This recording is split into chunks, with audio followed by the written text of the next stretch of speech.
Okay, so yeah, excuse me.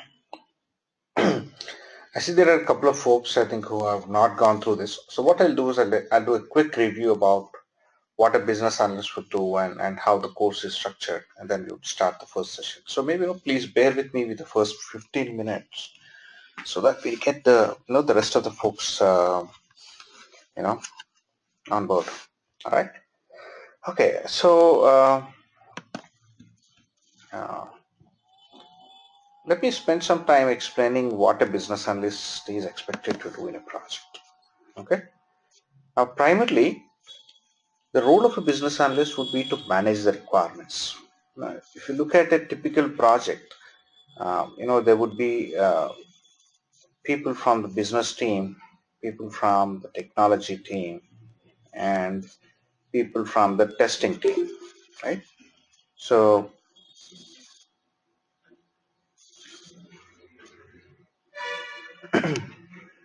now, for most of the projects, it would be a challenge to make these two teams connect, right? So the business guys knows what the functionality needs to be there in the system, and the technology team have the skills to develop the system, right? But the challenge is that you know the requirement from the business team would not be communicated correctly with the technical team. So there would be a disconnect. Okay. Why? Because either of these teams do not have the skill to um, own that responsibility, right? So business team cannot say that, okay, cannot ensure that they can pass on all the requirements to the technical team, because they don't know what all requirements needs to be communicated to the technical team. Similarly, the technology team doesn't have the right skill set to ensure that it completely understands the requirement.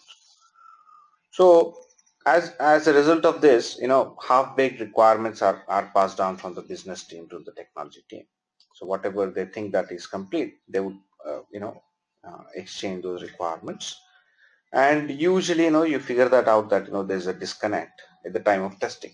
But by the time all the effort has already been put in, you've crossed your schedules, and then budgets as well, and you're in a position where you can't go back and then correct, right? So to avoid these situations, you need somebody who can actually own the requirements. Okay, that's where a business analyst comes in. So primarily what he would do is he will talk to the business team and understand requirements, and then he will document it such that the technical team can understand. So in a way, he's managing this communication. Okay. So not only with the technical team, but even he ensures that the application is tested, and the business is happy with that. And if there are any defects identified as part of the testing, he communicates it back to the technical team. So there is a role that you play as part of your um, testing as well, right?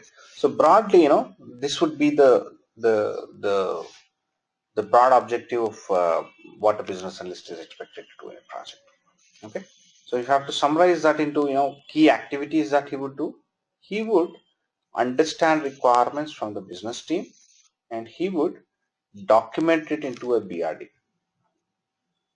right? So the end result of this exercise is a business requirements document, BRD as it's popularly called as. Okay. Apart from that, he helps in identifying new projects. He helps in you know um, planning for the projects, specifically for the requirement related activities, and he also needs to manage the communication between the various teams, and finally he needs to ensure that the application is meeting the specifications, and then any defects are analyzed and closed. Okay, so broadly these are the 6 things that a business analyst is expected to do, right? Now I've structured the course also to cover all 6 of them, and the initial few sessions I would talk about how the industry works and what is the role of a business analyst. All right, now for people who are coming from a non-technical background or who don't really understand about technology or how projects are executed, this definitely helps them, get comfortable in their project, into their role of a business analyst when they join any organization, right? So you understand how the typical project works and what are the activities that happens. Excuse me. What are the activities that happen before a project starts, and um, what are the expectations of the various stakeholders in the project, and what do they do. So all of those things becomes very clear in those initial 2-3 sessions, right? So today's session I would actually be starting from this, and then as we progress anyway, as I said, I'll dive deeper into each of these 6 knowledge areas, and then we would learn it in much more detail. Okay. um, yeah, I'll skip these slides now because we are anyway going to cover that in a little more detail. Um, and before I start, a few ground rules. Guys, don't hold back on your questions, right? So you're welcome to ask questions, interrupt me, and uh, you know um, lead it into a discussion. In fact, I would encourage that. No question is a bad question, right? So a lot of you people who join in are completely new to the course, right? So don't feel that, okay, can I ask my question or not, right? In fact, it would be a lot more helpful to the team over here if you ask questions. Okay. And and like I said, don't worry whether how would we take the questions. I'll be a lot more happier to answer questions than to have a team sitting here on mute, because that's the way you'd learn the most, right? So I've the most effective batches where I've conducted, I have a lot of questions coming in, right? So feel free to ask questions, right? So nobody's here to judge you or anything like that, right? So make sure that you understand the topics that we're discussing here, and in case you have any questions, you know um, just unmute and ask. All right. And yeah, another thing, I would request all of you to be on mute, so that uh, the noise levels in the meeting are reduced. You don't really need to worry about missing any part of the session, because we are recording all of that, and you guys would get an access to this portal, right? I'll make sure that all the confirmed students would be uh, getting access to this portal, and all your recordings would be uploaded into batch number 54. So your batch would be 54. So just make sure that you um, mark that. Anyway, I'd be sending the link as well, and you can download all the training material that I'm referring to as part of this folder, training material folder, right? Um, so all the PowerPoints that we used, the templates that we discussed, or the project that we create, right? Everything is there in this folder. Okay. Um, yeah. Having said that, let's start the session. Unless anybody has any question, I think we can go ahead. I'll take a pause here. Anything that you want to ask?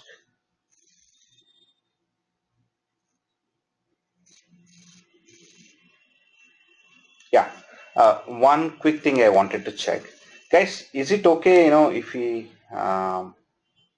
move the session like 30 minutes later?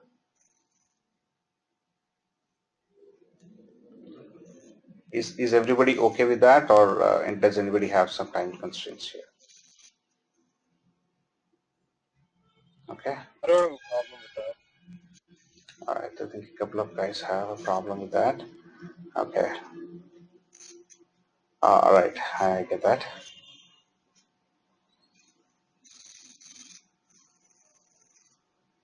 Okay.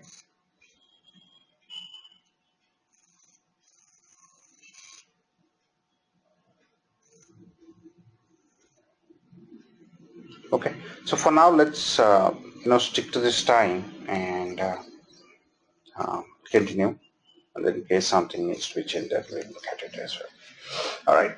So guys, the initial few sessions I'm going to talk about, how's a client's IT team structure, right? So whenever any organization is taking up any IT projects, right, who are all the key people in the client side?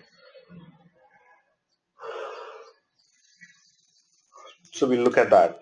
We'll also look at how a typical IT, organization like an IBM or maybe a, Accenture is structured. So we'll get to know, um,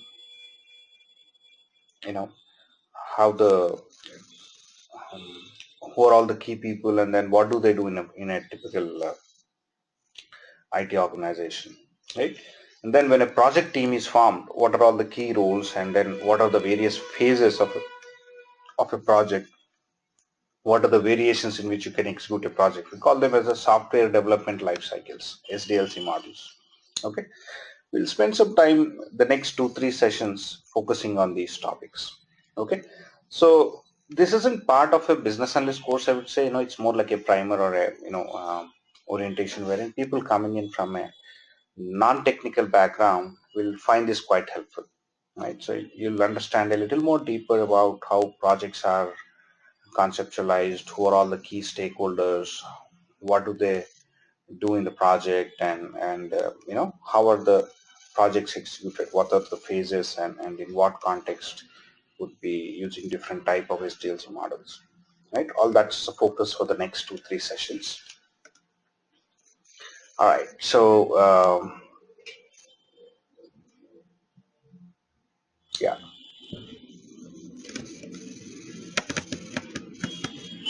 yeah. So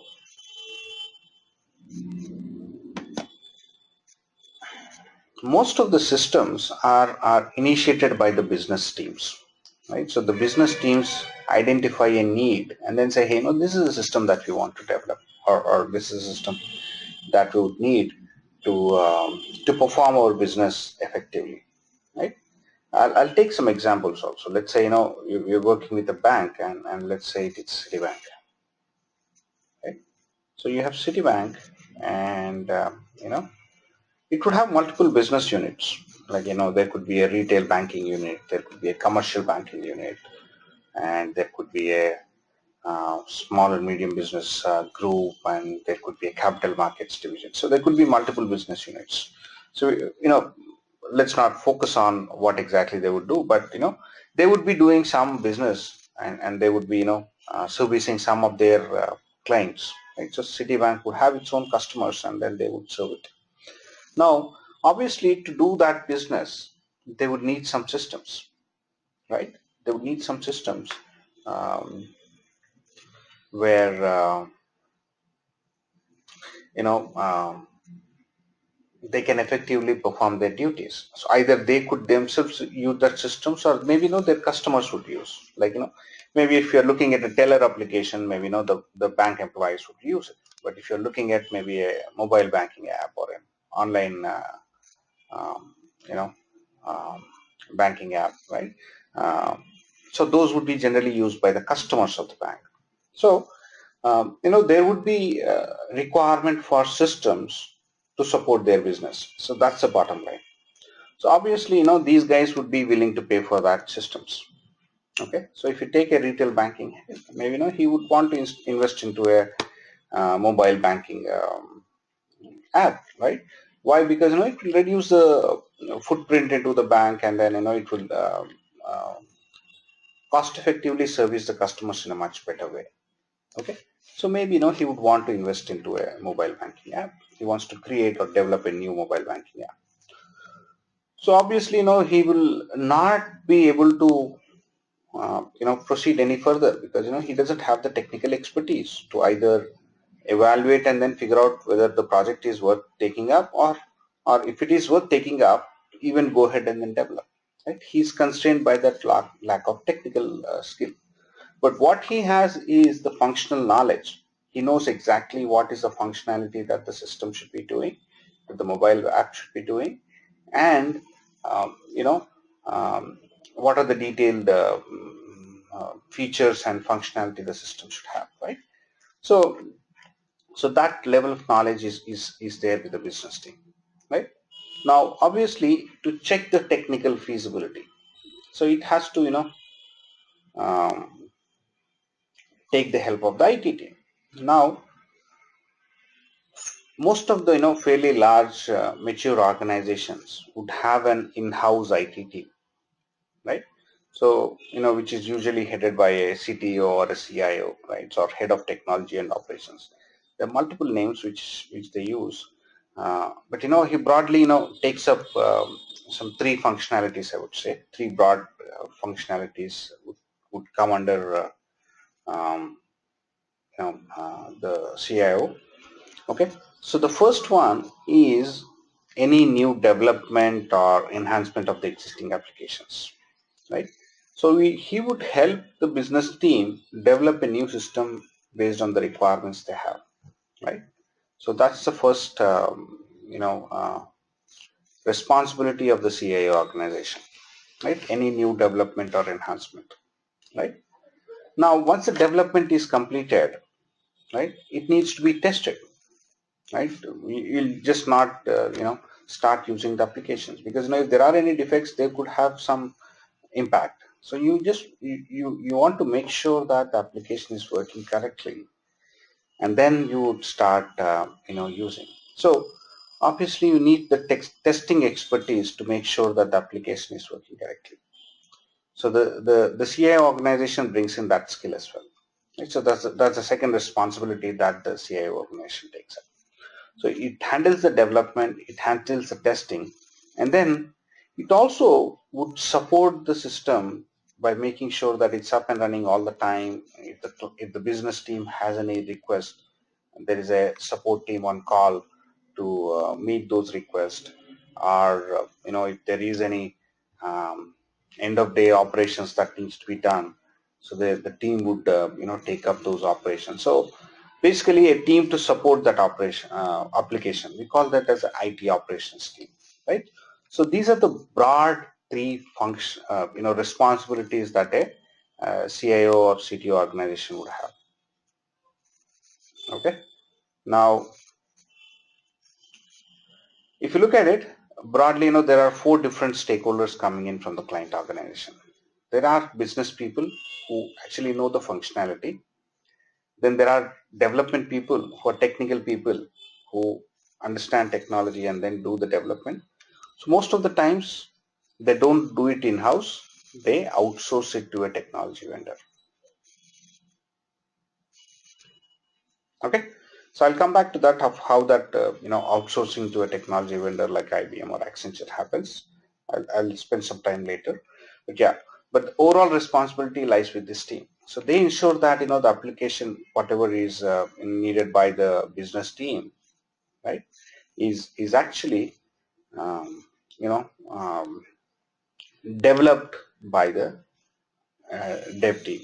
Okay, so then the application is passed on to the QA team. So they ensure that the application is tested and then it meets all the specifications which are mentioned by the QA team. Okay, now once the application is tested and then it's signed off and say that okay, the application meets all the specifications, then you start then you would give access of the application to the end users, and then the operations team would make sure that it's up and running all the time. Okay, uh, yeah, so broadly there are these three teams, and there's a business team coming in from the business side, and then there would be a um, technology vendor as well, right? So these are the five different teams, I would say, which should be there in a typical project. Now, where do you fit in? So there are two ways in which you could be, hired as a business analyst. So you could be part of this team who is working with multiple business owners to um, elaborate the requirements. So you could be part of an internal BA pool that most of the clients maintain, or if the project is completely outsourced, you could actually be part of the the technology vendor, like maybe Accenture or Cognizant or Infosys, right? So you could be part of um, the technology vendor as well, right? So that's a broad you know uh, um, view of the client's stakeholders and where you could fit in into a client organization. right? Clear on this? Any questions before we move on?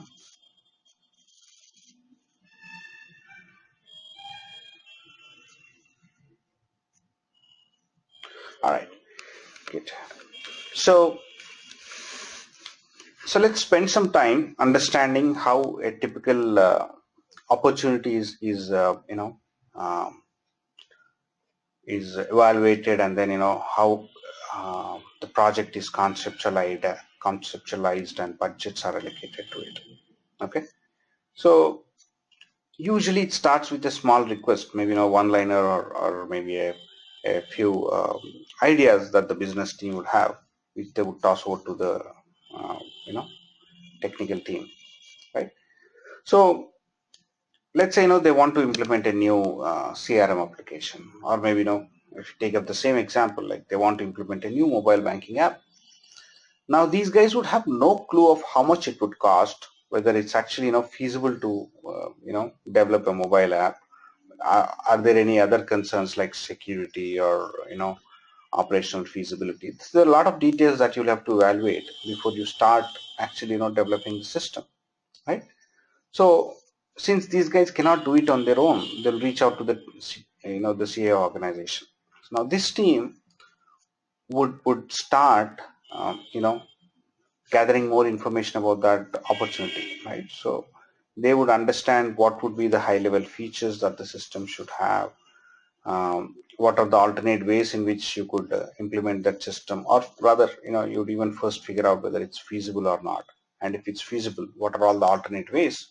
Like you could develop it in-house, or you could buy a product, or maybe you could just subscribe on a service based, right? So there are multiple ways in which you could meet that system, right?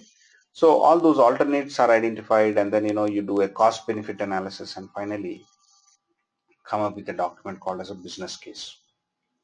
Okay, so this is prepared by the development team, and you as a business analyst, maybe an enterprise architect, and people from the business team would get involved in churning out this document. Okay, so it basically talks about the viability of the project, whether it's actually worth taking up that project or not. Is it making business sense? So it says, okay, what is the amount that you'll have to invest, and what could be the benefits or value that could be derived from the system. All that would be identified as a business case, right?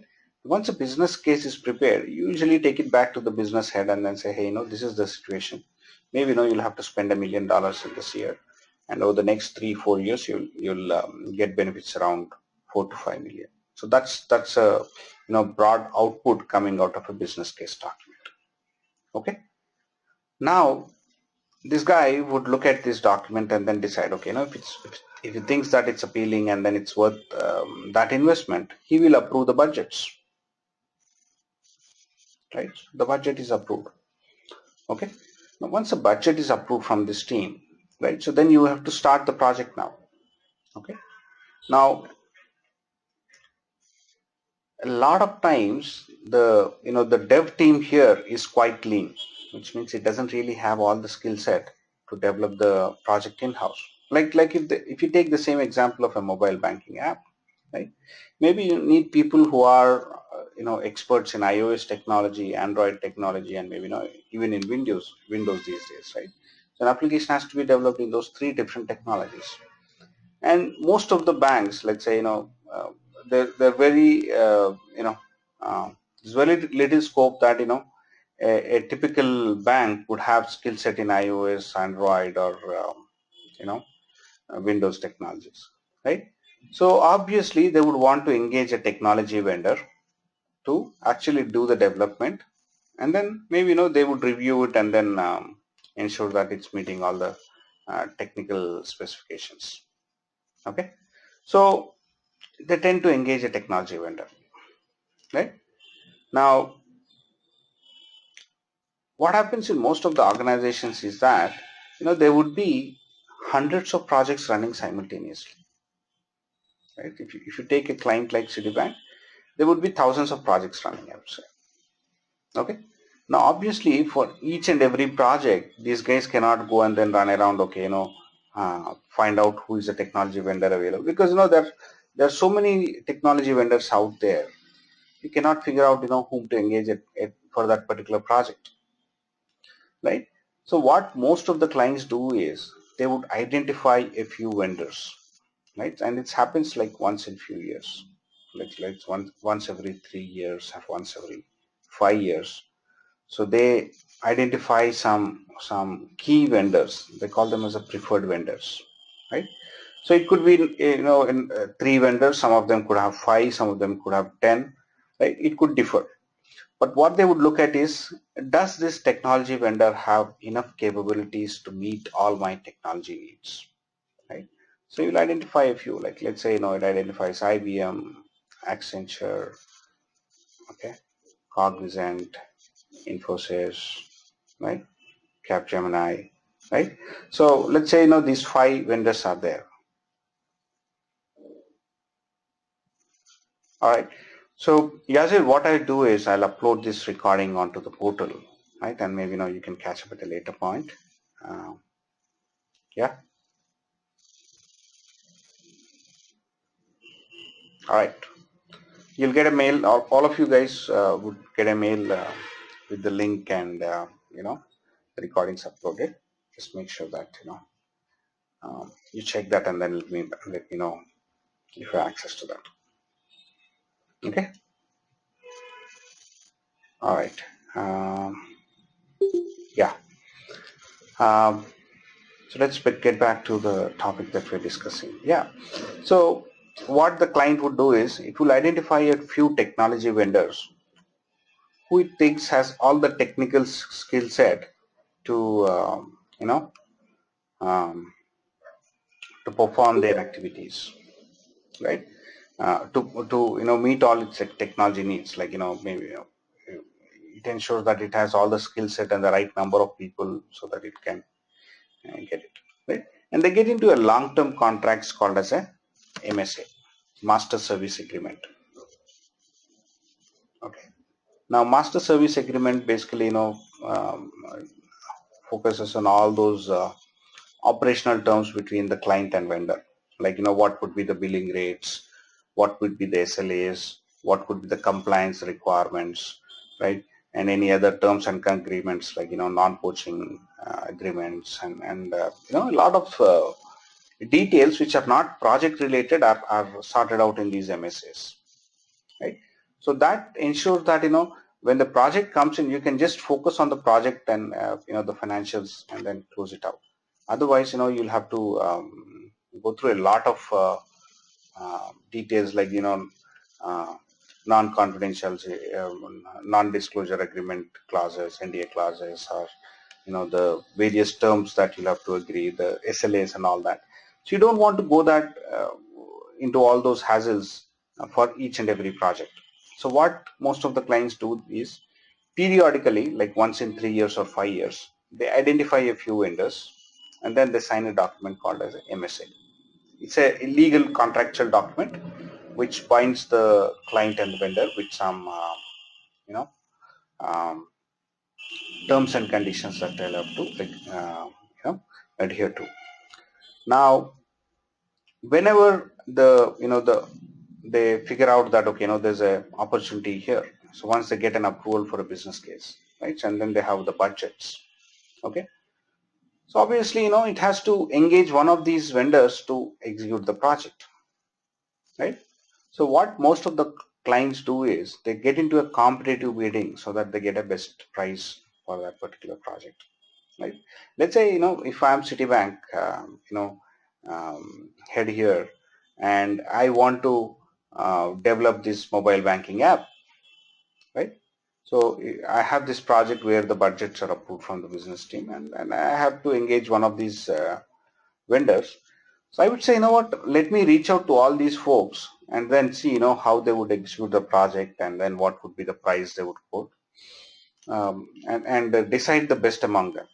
Why? Because, when there is a competitive bidding, you know, the vendors would give their best price, right? So I would gain that advantage when I bring in the competition. So what I would say is, I'll create a document called as a RFP, request for proposal, right? So Citibank prepares a document called as a request for proposal. So it's basically requesting for proposal from all these 5 folks, and yeah, all the technology vendors would respond to that RFP. Okay, so so they would respond and then they would submit their responses, right? So there would be responses coming in for all the RFPs. Okay, so if there are 5 vendors to which Citibank has sent the RFP, all 5 would come up with the responses. So let's say IBM gave a quote for 2 million, Accenture gave for 1.5 million, Cognizant gave it for 2 million, right? Infosys for maybe 1.5 million.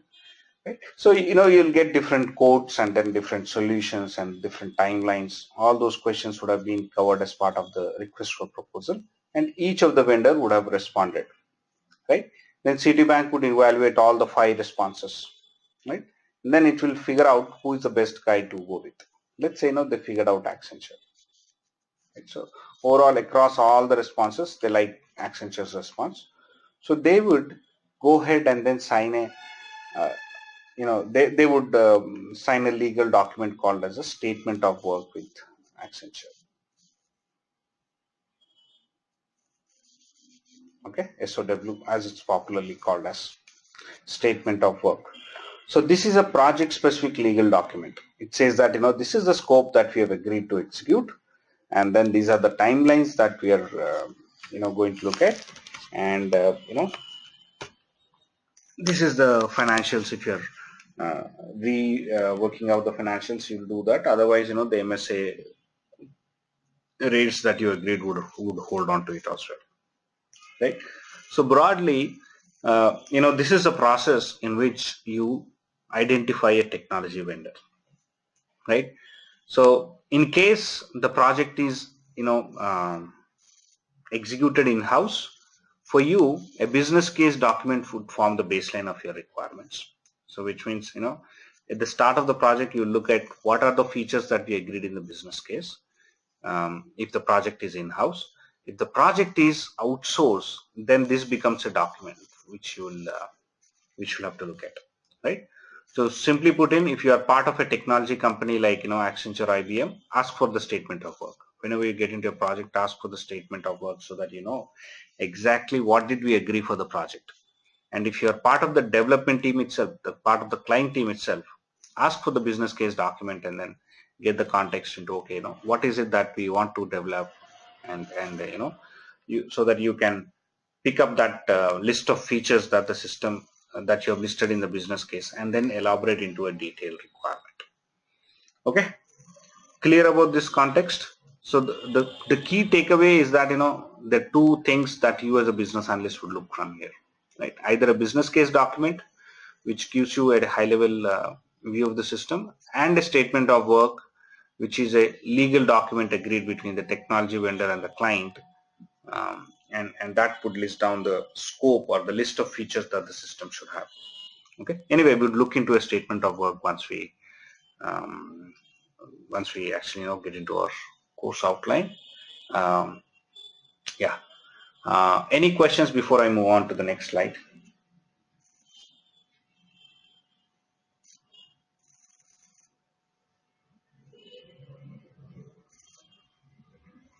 All right, so guys, feel free to interrupt me or ask questions, and since it's the first session, do also let me know if you feel that I'm going a little fast, or do I need to tone down, or maybe speed up a little bit. Feel free to give your feedback as well. Okay, yeah, in case you uh, have trouble in talking, make sure that you use the chat facility to ask your questions at least. Okay, all right, so moving on, uh, let's spend some time understanding how is a typical IT company organized. Okay, so I won't focus on to all the sales or HR or the financial part of it. Let me focus only on the operations, right? So because we as a business analyst would only be part of these teams, and then you know we'll only interact with these folks, right? So broadly, most of the IT services organizations are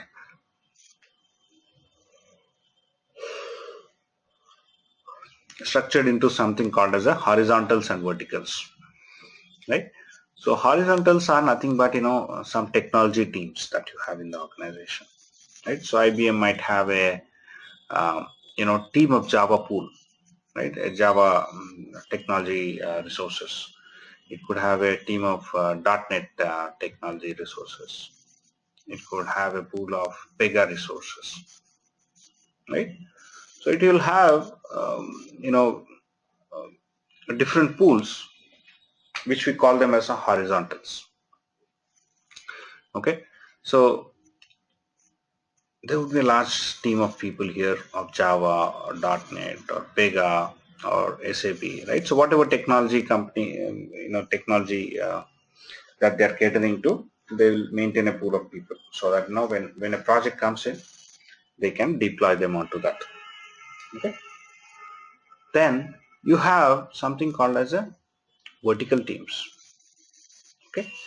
So basically these are the people who are aligned to a particular industry, like banking or manufacturing or retail or healthcare, insurance, right? So basically they understand that business to an extent.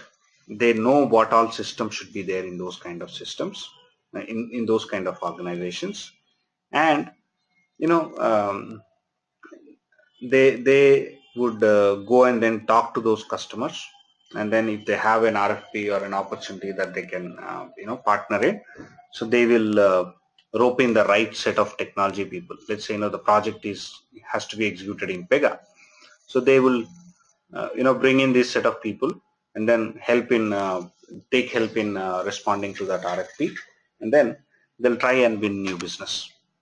Okay, so the vertical teams focus on winning new business and engage the horizontal teams as required.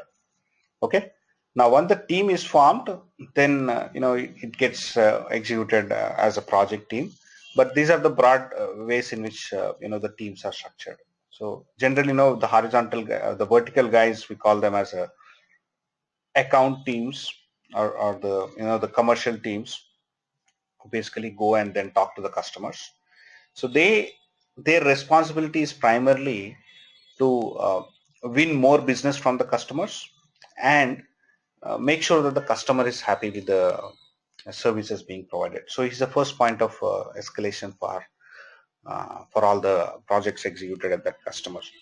Okay, the horizontal teams are technology experts. So they know one technology in depth, and all the development and delivery is generally handled by the horizontal teams.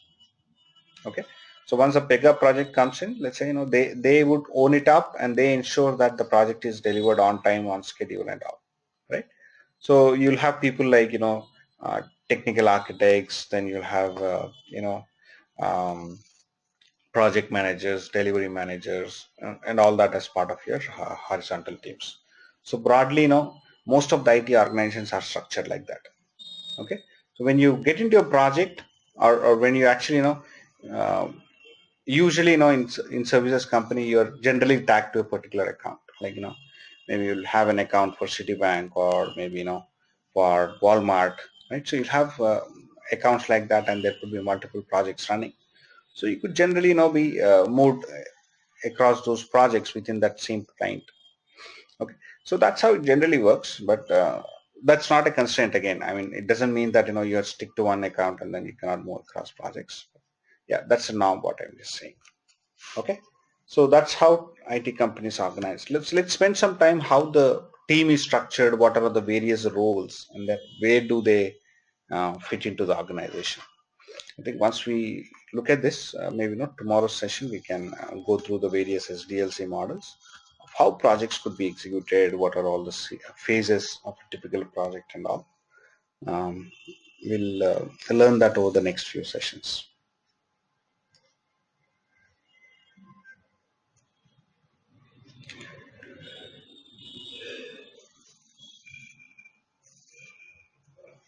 Okay, so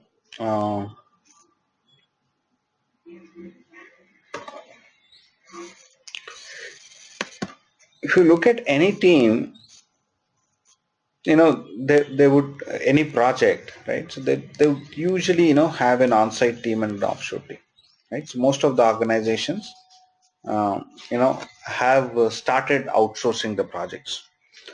Why? Because of two reasons, right? So the first reason is basically lack of skills in most of the geographies, like if you look at US or UK, right?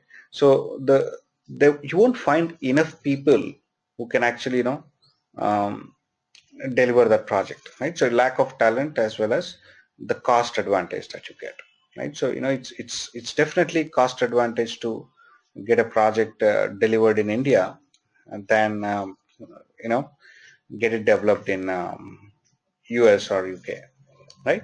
So most of the projects these days get executed in on-site offshore teams, wherein a few activities of the project happens on-site and a few of them um, happen at offshore, right?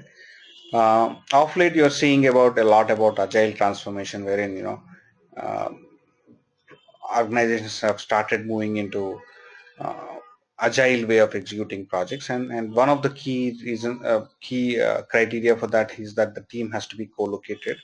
So again, it's moving back to on-site team. So anyway, I'll talk about agile at a later point. But the traditional way of executing the projects is this, right? You have an on-site team handling a few things, and then offshore team handling a few things, and there would be a uh, team from the client side as well. So usually the business and then the dev, QA, and ops teams would be part of the project. Okay. Now, on-site team primarily has a BA and a technical architect, right? So there would be a business analyst and a technical architect. Okay. Um, so their responsibility would be to interface with the customers, right? So they will talk to the customer teams, so usually the business team and then the dev, QA, and ops teams, and then understand all the requirements. So they create the BRD. Okay. So once the requirements are created, they would pass it on to the offshore team. Okay. Offshore team again has some architects, so who would design the system. There would be programmers who would actually develop the system, who would do the coding, right? And then there would also be a QA team who would do the testing as well, right? Uh, so usually, this is the structure of most of the teams, right? On-site teams take care of all the interactions and then ensuring that the requirement is clear. So they document into something called as a BRD and then pass it on to the offshore team. Offshore team usually does a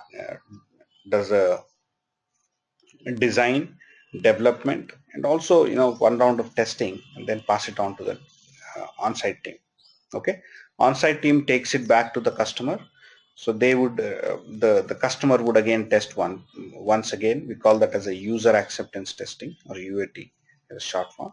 And once the UAT is signed off, you hand over the application to the project team, right? So to the client, right? So that's how a typical project would be structured. Now, usually there would be multiple projects at a particular client. It's not like you'll only have one single project running. Most of the times we tend to have multiple projects. So depending on the complexity of the project, you could have multiple PMs, right? So in fact, there could be a situation wherein there are 3 project managers for the project, right? So there would be one project manager from the client side who would coordinate all the activities from their side, making sure that um, internally all the um, activities are tracked, and he's the point of contact for all the client related activities. And then you could have a project manager on site, you could have a project manager at offshore, right? So that's the the most complex scenario where the project is very complex, large, and you need different project managers to handle different teams, right? Or there could be just one project management manager handling everything, right? He could be the one who would also managing all the client related activities, and then be it on site and also manage the offshore team, right? Or they could be an offshore project manager, and then there could be a uh, client project manager. So all those scenarios are possible. So I wouldn't say no, definitely there would be a project manager on all three sides, because it depends on the complexity of the project, and the level of interactions and oversight it requires. Okay, so generally you will pick up project managers as per the need, right? And there are possibility that project managers could be there at three different locations. Okay, so um, on-site project managers, if they are, or on-site lead, whoever is there, generally report into the the vertical teams, right? So whoever is on-site, we generally call them as account managers, or client partners. So those are the terms which are generally used. So you tend to report into them, and offshore you have um, roles like delivery managers who oversee all the projects. Multiple projects would be overseen by them, and they ensure that the projects are running smooth, on time, on budgets, and um, uh, with the required quality. Okay, so that's a way the teams are structured. So you have teams, you have the project management, then over them you have account management. Overall, then you have the heads, right? So there would be vertical heads and then horizontal heads who would actually oversee all these accounts and make sure that they're working correctly or smoothly, right? So those periodic reviews happen. Okay, so at the client side as well, you'll have the project teams. Generally there would be some people assigned from the business team who will provide you the detailed requirements. We call them as SMEs. Okay, and then there would be a client owner who would own that application. We call them as application owners, and he would the one who would approve all your requirements or sign off the UAT and all that.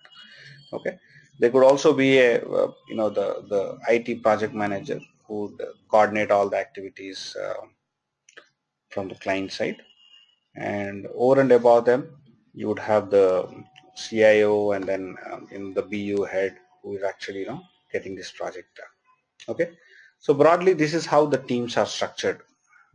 Okay, um, generally you'll be part of the business team here, sorry, on-site team here, right? So or if you are handling the requirements in-house at a client, right? So you could be part of the business of the project team here, right?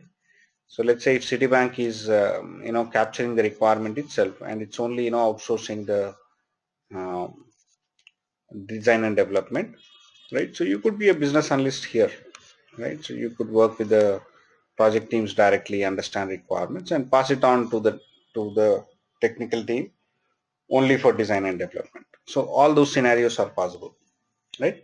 So, but from a role perspective, from your role as a business analyst, you could generally be part of the on-site team, um, or an offshore or a project team. There is a possibility that you could even work from here, right? So, but again, it depends on the level of uh, interactions that you could have with the project team. Sometimes there would be a for large projects, what you have is you have two business analysts, one at on-site and offshore, and they would balance the work between themselves. So all these scenarios are possible. Okay, any questions on this slide before I move on?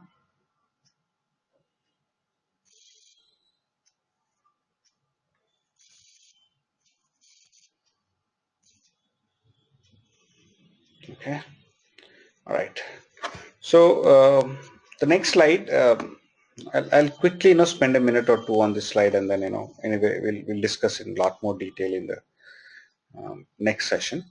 Um, so this slide talks about the various phases of a project, right? So you'll start with the initiation, wherein you'll do the feasibility, you'll create a business case document, you'll get approvals on the project budgets, right?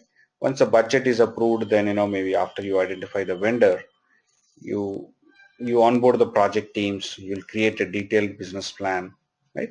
And then you create a detailed project plan, and then you'll start documenting the detailed requirements, right? So you play a very important role at this point, right? You pretty much own these business requirements. So um, you create a document called as a BRD coming out of this, and that BRD is passed on to the technical team. So the architect would do a design. So usually it happens at two level, high level and low level design. Uh, so once the design documents are completed, those design documents are given to the technical team, the programming team. So in fact, the programmers in a project is required only at this point in time. So usually, the first one to 2 months, you don't really need any programmers in the project, right? So most of the organizations also ensure that they effectively bring in the programmers at the time of the build phase, so that their costs are managed effectively, right? So the programmers comes in, they do the development, they also test those individual programs, and then they pass it on to the QA team. So the QA team would test the overall consolidated system, and once they are comfortable with it, they will take it to the customer for testing. The customer would do one round of testing, which is called as a user acceptance testing. So he will, if there are any defects identified at this point, they'll get fixed. And finally, once the customer is comfortable with the system, he would accept and then say, I, um, I the system meets the requirements, and I, will take handover of the system from here on, right? So from there, once the QA takes handover, right? So they would pass on the system to the ops team. So the ops team would install that final application in the final server, which is going to be used by the end users. If some data needs to be migrated, they'll do all that activities, and finally they would, give go ahead for the end users to use, right? So we call that as a go live activity, and from there on the maintenance phase kicks in. So phase 6 and 7 would be the responsibility of the ops team. Phase 5 would be the QA team. 3 and 4 would be the technical team, which is the architect and then the programmers. Phase 2 would primarily be the business analyst playing a role. Phase 1 and 2, business analyst and the project manager, I would say. Okay, so that's a broad way in which a typical project is executed. Maybe now I'll go into a little more details in tomorrow's session, and we'll learn the various ways in which a project could get executed, right? Um, and once we complete this, I think we'll get a broad sense of who are all the key people working in the project, what are they expected to do, what is the process for before a project starts, right? So all that would have been understood, and then we will deep dive into the actual course. Okay. Yeah, any questions or anything which you want me to take note, because since it's the first session, just want to make sure that you know uh, everyone is good with this.